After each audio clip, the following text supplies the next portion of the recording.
በጣም የሚያስጠላ ከራሴ የምጠላው አንድ ደካማ ጎን ነበረኝ።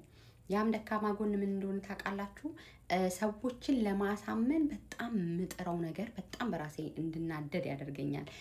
ምን መሰላችሁ? ያም በቃ አንድ ነገር የማታምኑበትን ነገር እናንተ ግን የምታምኑበትን የስማችሁን ያህል የምታውቁበትን ነገር ቀይ እንደሆነ የምታውቁትን ወይም ነጭ እንደሆነ የምታውቁትን ነገር ሰው ጥቁር ነው ሲል ድሮ ላይ እንዴት አይነት ሰው ነበርኩ መሰላችሁ? እንዴ ኧረ ነጭ ነው ብዬ ለማሳመን በጣም እከራከራለሁ። ያለኝን ኢነርጂ ሁሉ አወጣለሁ፣ እዳረቃለሁ። ሰዎቹ ግን ኦልሬዲ ነጭ ነው ብለው ስላመኑ ምንም ሀሳብ ልዩነት አያመጡም።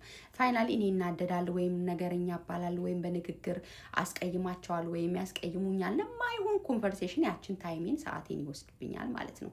ከዛ እድሜ ደግ አይደል፣ የህይወት ኤክስፒሪየንስ ደግ አይደል። አሁን ምን ሆንሽ አትሉኝም? አንድ ነገር ነጭ ከሆነ ነጭ ነው እላለሁ። ከዛ ሌላ ሰው አይ ጥቁር ነው ሳለኝ ኦኬ በቃ ጥቁር ይሆናል አንተ ለእኔ ነጭ ነው ብዬ እኔ የራሴን አመለካከት ራሴው ጋር አስቀይራለሁ። ለምን እኔ ነጭ ነው ስላልኩኝ ወይም ነጭ ስለታየኝ አንተ ወይም አንቺ ነጭ አልታየሽም ብሎ ግርር ብሎ መከራከር አሁን እየተውኩ ነው። 100% ይቻላል አላልኳችሁ አልላችሁም። አሁንም አለኝ ወደ 90% የቀረኝን 10% ለመሞከር ለመጨረስ እሞክራለሁ።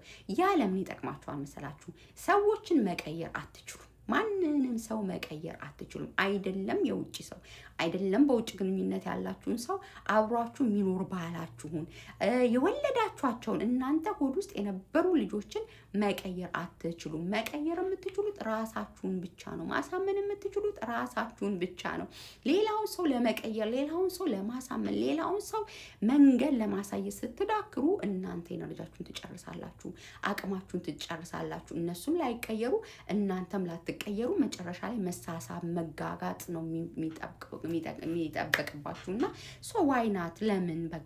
ስለዚህ እኔ ካወኩኝ አንድ ነገር ነጭ መሆኑን ካወኩኝ ነጭ ነው ብዬ እኔ አንደርስታንድ አድርጌዋለሁ። ሰውየው ቀይ ነው በቃ በዚህ በቀይነት ነው የምቀበለው ካለ ኦኬ፣ የእሱንም መብት ማክበር ያስፈልጋል። የግድ ለመስማማት የግድ ተዋደናል ማለት የግድ ደስተኞች ለመሆን እኩል ማሰብ እኩል ነገሮችን ማየት ላይጠበቅብን ይችላል። ለምን እናቴ ልጅ እህት ያትሆኑም? ልዩነቶቻችንን ማወቅ መቻል አለብን። አይ ቲንክ እንደ ሀበሻ እንደዛ ስላላደግን በቃ እኔ ያሰመርኩት መንገድ ይሄ ነው ተባብለን ስላደግን የሆነ ወይም ሎጂክን ፕሩፍ አድርገን ማሳየት በቃ የሆነ ከወኔም ከምናምን አድርገን ስላሰብን ይተናነቀናል። ግን ስማርት ወይው ምን መሰላችሁ? ኦኬ አዎ ምን እንጃ በቃ ለእኔ ይሄ ነው ኦኬ፣ ያ ያንተ ነው ኦኬ ብላችሁ አፕሪሺየት ማድረግ። ያ ማለት አቋማችሁን መተው ወይም ለዛ ሰው ስትሉ መስማማት እኮ ላይሆን ይችላል። ግን በቃ እናንተ የራሳችሁ እውነት ካለ